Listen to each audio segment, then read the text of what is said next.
اگر آپ ہمارے اسلامک چینل کو سبسکرائب نہیں کیا تو سبسکرائب کر لیجئے اور بیل آئیکن کو پریس کر دیجئے تاکہ ہمارے نئے ویڈیوز کی نوٹیفیکیشن سب سے پہلے مل جائے۔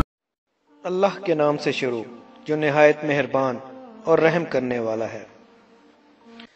حضرت علی رضی اللہ تعالیٰ عنہ کی خدمت میں ایک شخص آیا اور انتہائی ادب سے عرض کرنے لگا، یا علی، میرے دماغ میں برے برے خیالات آتے ہیں، میں ایسا کیا کروں کہ میرے دماغ سے برے خیالات آنا بند ہو جائیں؟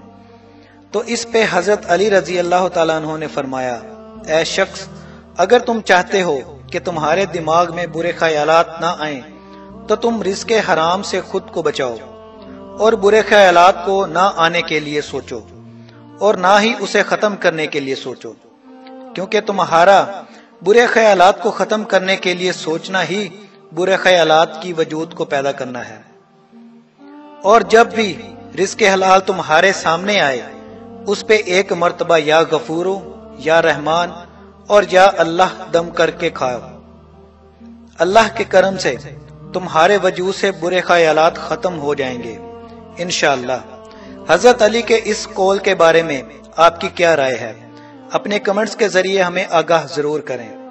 اللہ سے دعا ہے اللہ آپ سب کو اپنے حفظ و ایمان میں رکھے، آمین۔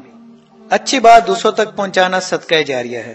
آپ بھی اس ویڈیو کو زیادہ سے زیادہ شیئر کریں اور اسلام کو دوسروں تک پہنچانے میں ہمارا ساتھ دیں۔ جزاک اللہ۔